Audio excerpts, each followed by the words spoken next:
Ladies and gentleman, ನೆಲ ಜಲ ಭಾಷೆಗಾಗಿ ಪ್ರಾಮಾಣಿಕ ಪತ್ರಿಕೋದ್ಯಮ. ನೀವು ನೋಡ್ತಾ ಇದ್ದೀರಾ ಫೋಕಸ್ ಟಿವಿ. ಪ್ರತಿದಿನದ ಪ್ರಚಲಿತ ವಿದ್ಯಮಾನಗಳ ಕುರಿತಂತೆ ಅದರ ಒಳಹೊರಗಿನ ಒಳನೋಟಗಳನ್ನ ನಿಮ್ಮೆದುರು ತೆರೆದಿಡುವ ವಿಶೇಷ ಕಾರ್ಯಕ್ರಮವೇ ಎಕ್ಸ್ಪ್ಲೈನರ್. ನಾನು ಹಬೀಬ್ ದಂಡಿ. ಎಸ್ ವೀಕ್ಷಕರೇ, ರಾಜ್ಯ ರಾಜಕಾರಣದಲ್ಲಿ ಮತ್ತೊಂದು ದೊಡ್ಡ ಸುದ್ದಿ ಸದ್ದು ಹೊರಗೆ ಬರ್ತಾ ಇದೆ. ಆಕ್ಚುಲಿ ಅದು ಹೊರಗಡೆ ಬಂದಿಲ್ಲ, ಯಾಕಂದ್ರೆ ಈಗಾಗಲೇ ನಮ್ಮ ಬಹುತೇಕ ಮೀಡಿಯಾಗಳು, ಎಲ್ಲಾ ಮೇನ್ ಸ್ಟ್ರೀಮ್ ಮೀಡಿಯಾಗಳು ಮತ್ತು ಎಲ್ಲಾ ಪ್ರಮುಖ ಪಕ್ಷಗಳು ಕೂಡ ಈಗ ಹಗ್ಗಜಗ್ಗಾಟ ಮತ್ತು ಆರೋಪ ಪ್ರತ್ಯಾರೋಪದ ಮೇಲೆ ಮುಳುಗುಬಿಟ್ಟಿದ್ದಾವೆ. ಈಗಾಗಲೇ ಕಾಂಗ್ರೆಸ್ ತಮ್ಮ ಒಳಜಗಳ ಮತ್ತು ಕುರ್ಚಿ ಕಿತ್ತಾಟದಿಂದ ಅದು ಸದ್ದು ಮಾಡ್ತಾ ಇದ್ರೆ, ಬಿಜೆಪಿಯವರು ತಮ್ಮದೇ ಆಗಿರ್ತಕ್ಕಂಥ ಒಳಜಗಳ ಮತ್ತು ಅಧಿವೇಶನದ ಗಲಾಟೆಗಳಲ್ಲಿ ಮುಳುಗ್ಬಿಟ್ಟಿದ್ದಾರೆ. ಜೆಡಿಎಸ್ ಪಕ್ಷದ ಸದ್ದೇ ಇಲ್ಲ. ಎಲ್ಲೋ ಕುಮಾರಸ್ವಾಮಿ ಹಿಂಗ್ ಬರ್ತಾರೆ, ಹಂಗ್ ಮಾತಾಡ್ತಾರೆ, ಹೋಗ್ಬಿಡ್ತಾರೆ ಡೆಲ್ಲಿಗೆ, ಅಷ್ಟು ಬಿಟ್ರೆ ಬೇರೆ ಕತೆ ಇಲ್ಲ. ಆದರೆ ಈ ಹಂತದಲ್ಲಿ ಒಂದು ದೊಡ್ಡ ಮಟ್ಟದ ಬೆಳವಣಿಗೆ ಆಗಿದೆ. ಅದು ಏನು ಅಂತಂದ್ರೆ, ನಾನು ಹೇಳೋದಕ್ಕೆ ಹೊರಟಿದ್ದೀನಿ, ಅದು ರಾಜ್ಯದ ದೊಡ್ಡ ರಾಜಕಾರಣಿ, ಹಿರಿಯ ರಾಜಕಾರಣಿ ಸಿಎಂ ಇಬ್ರಾಹಿಂ ಕುರಿತಂತೆ.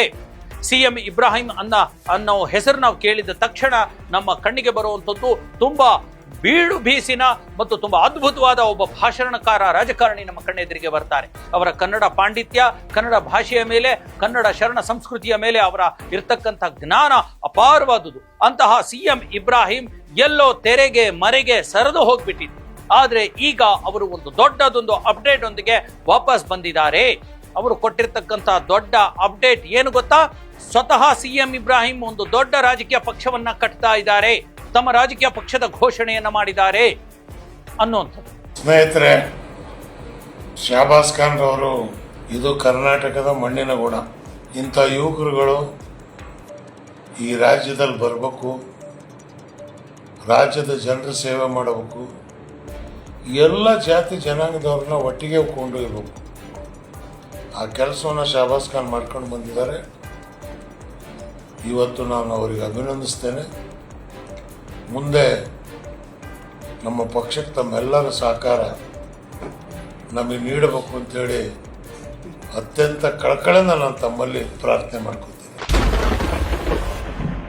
ಸಿಎಂ ಇಬ್ರಾಹಿಂ ಅಂತ ಕೇಳಿದ ತಕ್ಷಣ ಅವರು ಬಹುತೇಕ ಪಕ್ಷಗಳಲ್ಲಿ ಕೆಲಸ ಮಾಡಿ ಬಂದಿರತಕ್ಕಂಥವ್ರು. ಪ್ರಾಥಮಿಕವಾಗಿ 1967ರಲ್ಲೇ ಅವರು ತಮ್ಮ ಭಾಷಣದ ವಾಗ್ಝರಿಯ ಮೂಲಕ ಎಸ್ ನಿಜಲಿಂಗಪ್ಪನವರ ಒಂದು ಗಮನವನ್ನು ಸೆಳೆದಿರ್ತಕ್ಕಂಥ ಸಿಎಂ ಇಬ್ರಾಹಿಂ 1978ರವರೆಗೂ ಕಾಂಗ್ರೆಸ್ ಪಕ್ಷದಲ್ಲಿ ಸಕ್ರಿಯವಾಗಿ ಕಾರ್ಯನಿರ್ವಹಿಸ್ತಾರೆ ಮತ್ತು 78ರಲ್ಲಿ ಮೊದಲ ಬಾರಿ ಶಾಸಕರಾಗಿ ಆಯ್ಕೆ ಆಗ್ತಾರೆ.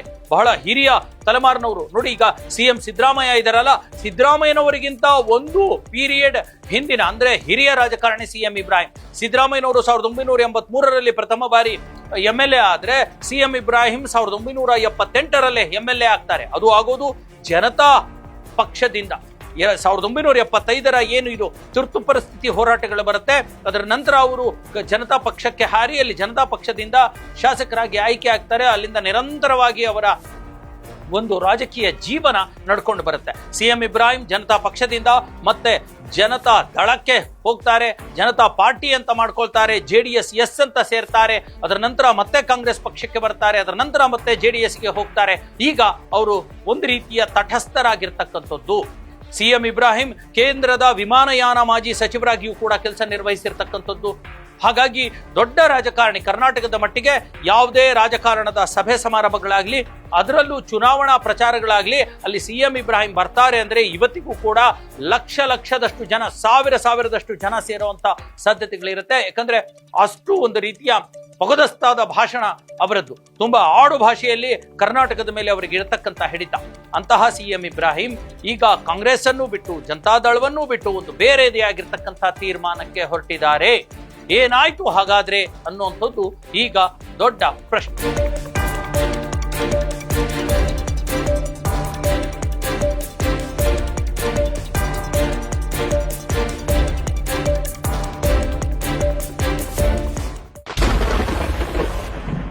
ಎಸ್ ವೀಕ್ಷಕರೇ, ಯಾವಾಗ ಸಿಎಂ ಇಬ್ರಾಹಿಂ ಕಾಂಗ್ರೆಸ್ ಅನ್ನ ತೊರೆದು ಜನತಾ ಪಕ್ಷವನ್ನು ಸೇರಿದ್ರು, ಜನತಾ ಪಕ್ಷದಲ್ಲಿ ಅವರು ದೇವೇಗೌಡರೊಂದಿಗೆ JDS ಅಲ್ಲೂ ಕೂಡ ಗುರುತಿಸ್ಕೊಂಡ್ರು.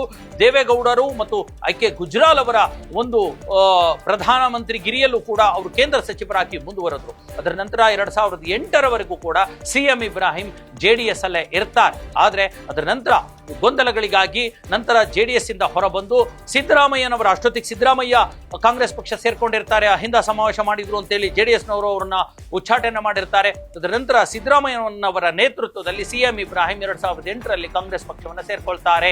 ಅದರ ನಂತರ ಮತ್ತೆ 2018-19 ಕೂಡ ಅವರು ಕಾಂಗ್ರೆಸ್ ಪಕ್ಷದಲ್ಲೇ ಇರ್ತಾರೆ. ನಂತರ ಮತ್ತೆ CM ಇಬ್ರಾಹಿಂ ಕಾಂಗ್ರೆಸ್ನಲ್ಲೂ ಕೂಡ ಸರಿಯಾದ ಸ್ಥಾನಮಾನ ಸಿಗಲಿಲ್ಲ ಅನ್ನುವಂಥ ಮಾತನ್ನ ಹೇಳಿ ಮತ್ತೆ JDS ಪಕ್ಷಕ್ಕೆ ಹೋಗ್ತಾರೆ. JDS ಪಕ್ಷದ ರಾಜ್ಯಾಧ್ಯಕ್ಷರಾಗಿಯೂ ಕೂಡ ಕೆಲಸ ಮಾಡ್ತಾರೆ.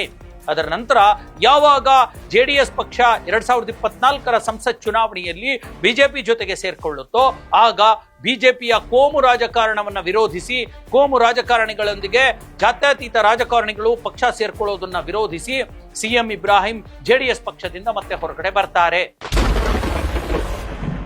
ಯಾವಾಗ 2024ರಿಂದ JDS ಪಕ್ಷದಿಂದ ಹೊರಗಡೆ ಬರ್ತಾರೋ CM ಇಬ್ರಾಹಿಂ ಎಲ್ಲೂ ಕೂಡ ತೊಡಸ್ಕೊಳ್ಳೋದಿಲ್ಲ. 1.5-2 ವರ್ಷಗಳ ಕಾಲ ತಟಸ್ಥರಾಗಿ ಇದ್ದಂತಹ CM ಇಬ್ರಾಹಿಂ ಈಗ ದಿಢೀರಾಗಿ ಕಲಬುರಗಿಯಲ್ಲಿ ಒಂದು ದೊಡ್ಡ ಸಭೆಯನ್ನ ಮಾಡಿ ಬೇರೆ ಬೇರೆ ಒಂದು ಸ್ಥಳೀಯ ನಾಯಕರೊಂದಿಗೆ ಮಾತುಕತೆಯನ್ನ ಆಡಿ ಥರ್ಡ್ ಫ್ರಂಟ್ ಕಟ್ಟೋದಕ್ಕೆ ಮುಂದಾಗಿದ್ದಾರೆ. ಅಂದ್ರೆ ರಾಜ್ಯದಲ್ಲಿ ತೃತೀಯ ರಂಗ ಪಕ್ಷವನ್ನ ಕೂಡ ಕಟ್ಟೋದಕ್ಕೆ ಮುಂದಾಗಿರ್ತಕ್ಕಂಥದ್ದು.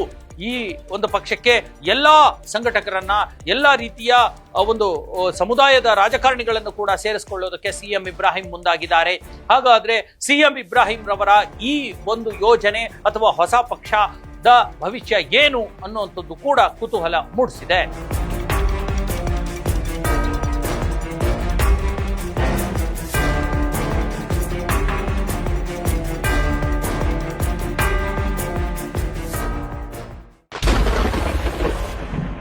ನೋಡಿ, JDS ಇಂದ ಹೊರಗಡೆ ಬಂದಿರತಕ್ಕಂತಹ CM ಇಬ್ರಾಹಿಂ ಈಗ ಕಾಂಗ್ರೆಸ್ ಪಕ್ಷಕ್ಕೆ ಮತ್ತೆ ವಾಪಸ್ ಬರುವಂತ ಸಾಕಷ್ಟು ಪ್ರಯತ್ನಗಳು ನಡೆಯಿತು. ಅವರ ಬೆಂಬಲಿಗರಿಂದ ಸಿದ್ದರಾಮಯ್ಯನವರ ಮನವೊಲಿಸುವಂತ ಎಲ್ಲ ಕೆಲಸಗಳು ನಡೆಯಿತು. ಆದರೆ ಯಾಕೋ ಈಗ ಬಹುಮತ ಕಾಂಗ್ರೆಸ್ ಪಕ್ಷಕ್ಕೆ ಸಿಕ್ಕಿರೋದ್ರಿಂದ CM ಇಬ್ರಾಹಿಂ ರವರ ಅಗತ್ಯ ಕಾಂಗ್ರೆಸ್ ಪಕ್ಷಕ್ಕೆ ಇಲ್ಲ ಅನ್ನುವಂಥ ಪರಿಸ್ಥಿತಿ ನಿರ್ಮಾಣವಾಯಿತು. ಪ್ರಮುಖವಾಗಿ DK Shivakumar, KPCC ಅಧ್ಯಕ್ಷರಾಗಿರ್ತಕ್ಕಂಥ DK Shivakumar CM Ibrahim ರವರನ್ನ ಮತ್ತೆ ಪಕ್ಷಕ್ಕೆ ತೆಗೆದುಕೊಳ್ಳಲಿಕ್ಕೆ ತುಂಬಾ ಉತ್ಸಾಹವನ್ನ ತೋರಿಸಲಿಲ್ಲ. ಇದು ಅವರು ಕಾಂಗ್ರೆಸ್ ಸೇರುವಂತಹ ಒಂದು ಪರಿಸ್ಥಿತಿಯನ್ನ ನೆನೆಗುದಿಗೆ ಬಿತ್ತು. ಹಾಗಾಗಿ ಈಗ 2028ಕ್ಕೆ ಮತ್ತೆ ಚುನಾವಣೆ ಬರ್ತಾ ಇದೆ. ಆ ಚುನಾವಣೆಗೆ ತಮ್ಮ ಅಸ್ತಿತ್ವವನ್ನ ಮತ್ತೆ ಸ್ಥಾಪನೆ ಮಾಡಲಿಕ್ಕೆ CM ಇಬ್ರಾಹಿಂ ಈಗ ಕಲಬುರಗಿ, ಬೀದರ್, ಈ ಹೈದರಾಬಾದ್, ಕರ್ನಾಟಕ ಸೇರಿದಂತೆ ರಾಜ್ಯಾದ್ಯಂತ ಥರ್ಡ್ ಫ್ರಂಟ್ ತೃತೀಯ ರಂಗವನ್ನು ಕಟ್ಟೋಕೆ ಮುಂದೆ ಹೋಗಿರ್ತಕ್ಕಂಥದ್ದು ದೊಡ್ಡ ಚರ್ಚೆಯನ್ನ ಹುಟ್ಟು ಹಾಕಿದೆ. ಹಾಗಾದ್ರೆ CM ಇಬ್ರಾಹಿಂ ಈಗ ಹೊಸ ಪಕ್ಷ ಕಟ್ಟಿರ್ತಕ್ಕಂಥದ್ದೇನು, ಈಗಾಗಲೇ ಅವರು APJD ಅನ್ನುವಂಥ ಒಂದು ಪಕ್ಷವನ್ನು ಕೂಡ ಕಟ್ಟಿದ್ರು, ಘೋಷಣೆ ಮಾಡಿದ್ರು. ಹಾಗಾಗಿ ಆ ಪಕ್ಷಕ್ಕೆ ಸತೀಶ್ ಜಾರಕಿಹೊಳಿ ಅವರೇ ನೇತೃತ್ವವನ್ನು ವಹಿಸಿದ್ದನ್ನ ಜನ ಮರೆತು ಹೋಗಿರಬಹುದು. ಸ್ವತಃ CM ಇಬ್ರಾಹಿಂ ಹೇಳಿರೋ ಹಾಗೆ ಜಾರಕಿಹೊಳಿಯನ್ನ ನಾನೇ APJDಗೆ ಒಂದು ಪ್ರಮುಖ ಹುದ್ದೆಗೆ ಕೂರಿಸಿದ್ದೆ, ಹಾಗೆ ನಾನು ಲೀಡರ್ಗಳನ್ನ ನಾನು ಬೇಕಿದ್ರೆ ಬೆಳೆಸ್ತೀನಿ ಅನ್ನುವಂಥ ಒಂದು ಮಾತನ್ನ ಹೇಳ್ತಿದ್ದಾರೆ.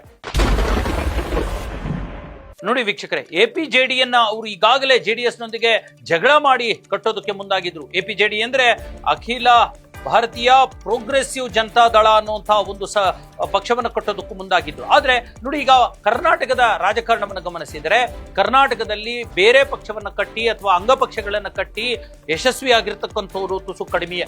ನೋಡಿ, ಮಹಾನ್ ದೊಡ್ಡ ರಾಜಕಾರಣಿಯಾಗಿರ್ತಕ್ಕಂಥ S ಬಂಗಾರಪ್ಪನವರು ಕೂಡ 1991-92ರಲ್ಲಿ ಒಂದು ಪಕ್ಷವನ್ನ ಕಟ್ಟಿದ್ರು, KPC ಅನ್ನುವಂಥದ್ದು, ಕರ್ನಾಟಕ ಪ್ರದೇಶ ಕಾಂಗ್ರೆಸ್ ಅನ್ನ ಕಟ್ಟಿದ್ರು. ಆದ್ರೆ ಅದರಲ್ಲಿ ಅವರು ಸಫಲರಾಗಲಿಲ್ಲ, ಅವರ ಪಕ್ಷ ಅಧಿಕಾರಕ್ಕೆ ಬರಲಿಲ್ಲ. ಅವರು ಮತ್ತೆ ಕಾಂಗ್ರೆಸ್ಸಿಗೆ, JDSಗೆ, ಬಿಜೆಪಿಗೆ, ಸಮಾಜವಾದಿ ಪಾರ್ಟಿಗೆ, ಹೀಗೆ ಸಿಕ್ ಪಾರ್ಟಿಗಳಿಗೆ ಹೋಗಿ ತಮ್ಮ ರಾಜಕೀಯ ಜೀವನವನ್ನು ಒಂದು ರೀತಿಯ ಅತಂತ್ರಗೊಳಿಸ್ಕೊಂಡು ಬಿಟ್ರು. ಅದರ ನಂತರ BS ಯಡಿಯೂರಪ್ಪನವರು, ಮತ್ತೊಬ್ಬ ಮಾಜಿ ಮುಖ್ಯಮಂತ್ರಿ, ಅವರು ಕೂಡ KJP ಅನ್ನುವಂಥ ಒಂದು ಪಕ್ಷವನ್ನ 2012ರಲ್ಲಿ ಕಟ್ಟಿದ್ರು, ಕರ್ನಾಟಕ ಜನತಾ ಪಾರ್ಟಿ ಅನ್ನುವಂಥದ್ದು. ಅದು ಕೂಡ 2013ರ ಚುನಾವಣೆಯಲ್ಲಿ ಹೆಚ್ಚು ಮತ ಗೆಲ್ಲಿಲ್ಲ, ಅದಕ್ಕೆ ಅಸ್ತಿತ್ವನೇ ಹೋಯಿತು. ಮತ್ತೆ ಯಡಿಯೂರಪ್ಪ ಬಿಜೆಪಿಗೆ ವಾಪಸ್ ಆದ್ರು. ಮತ್ತೊಬ್ಬ ನಾಯಕ ಅಂದ್ರೆ ಸಮುದಾಯದ ಪ್ರಮುಖ ನಾಯಕ, ಮಾಜಿ ಒಂದು ಸಚಿವ ಕೂಡ ಆಗಿರ್ತಕ್ಕಂಥ B ಶ್ರೀರಾಮುಲು BSR ಪಾರ್ಟಿ ಅನ್ನುವಂಥ ಒಂದು ಪಕ್ಷವನ್ನು ಕಟ್ಟಿದ್ರು. ಬಡವರ, ಶ್ರಮಿಕರ, ರೈತರ ಕಾಂಗ್ರೆಸ್ ಪಕ್ಷ ಅನ್ನುವಂಥ ಒಂದು ಪಕ್ಷವನ್ನು ಕಟ್ಟಿ ಬಿಜೆಪಿ ಮೇಲಿನ ಸಿಟ್ಟನ್ನು ಪ್ರದರ್ಶಿಸುತ್ತಾ 2013ರಲ್ಲಿ ಚುನಾವಣೆ ಕಂಟೆಸ್ಟ್ ಮಾಡಿದ್ರು. ಆದ್ರೆ ಅವರಿಗೂ ಕೂಡ ಅಂತ ದೊಡ್ಡ ಮಟ್ಟದ ಯಶಸ್ಸು ಸಿಗಲಿಲ್ಲ.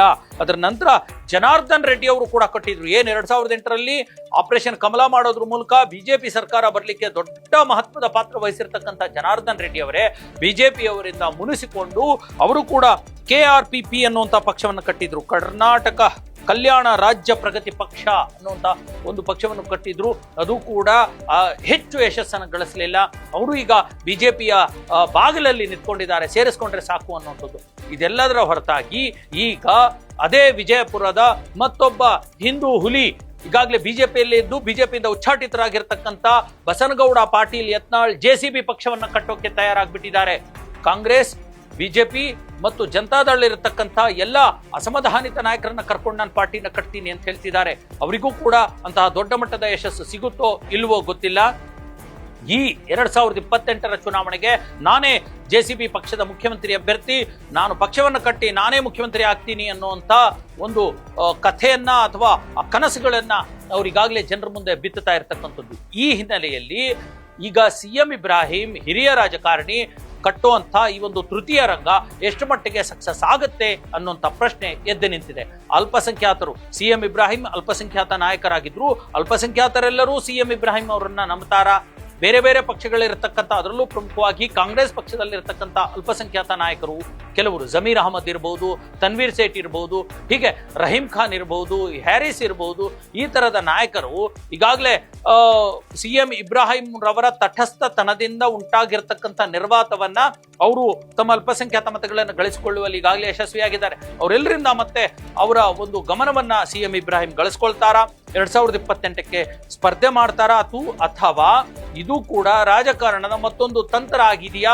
ಅಥವಾ ನಿಜವಾಗ್ಲೂ ಸಿಎಂ ಇಬ್ರಾಹಿಂ ಸಿಡಿದೇಳ್ತಾರಾ? ಅವರ ಪಕ್ಷಕ್ಕೆ ರಾಜ್ಯದ ಜನ ದೊಡ್ಡ ಮಟ್ಟದಲ್ಲಿ ಸಪೋರ್ಟ್ ಮಾಡ್ತಾರಾ ಅನ್ನುವಂಥ ಪ್ರಶ್ನೆಗಳಿಗೆ ಕಾಲವೇ ಉತ್ತರ ಕೊಡಲಿದೆ. ಎಸ್ ವೀಕ್ಷಕರೇ, ಇದಾಗಿತ್ತು ಸಿಎಂ ಇಬ್ರಾಹಿಂ ಕುರಿತ ಹೊಸ ಪಕ್ಷ ಘೋಷಣೆಯ ಒಂದು ಬ್ರೇಕಿಂಗ್ ಸುದ್ದಿ. ಯಾವ ಮಾಧ್ಯಮವೂ ಕೂಡ ಇದಕ್ಕೆ ಅಂತ ಮಹತ್ವವನ್ನ ಕೊಟ್ಟಿಲ್ಲ. ಆದರೆ ರಾಜಕಾರಣದಲ್ಲಿ ಯಾವುದು ಕೂಡ ಸಣ್ಣದಾಗಿ ಯೋಚಿಸಬಾರದು, ನಿರ್ಲಕ್ಷ್ಯ ಮಾಡಬಾರದು ಅನ್ನೋ ನಿಟ್ಟಿನಲ್ಲಿ ನಿಮ್ಮ ಫೋಕಸ್ ಟಿವಿ ಕೂಡ ಈ ವಿಚಾರವನ್ನ ನಿಮ್ಮ ಮುಂದೆ ಇಟ್ಟಿದೆ. ಇಂತಹ ಮತ್ತಷ್ಟು ವಿಚಾರಗಳೊಂದಿಗೆ ನಿಮ್ಮ ಮುಂದೆ ಬರ್ತೀನಿ. ಅಲ್ಲಿವರೆಗೂ ನೋಡ್ತಾ ಇರಿ ನೆಲ ಜಲ ಭಾಷೆಗಾಗಿ ಪ್ರಾಮಾಣಿಕ ಪತ್ರಿಕೋದ್ಯಮ, ನಿಮ್ಮ ಫೋಕಸ್ ಟಿವಿ.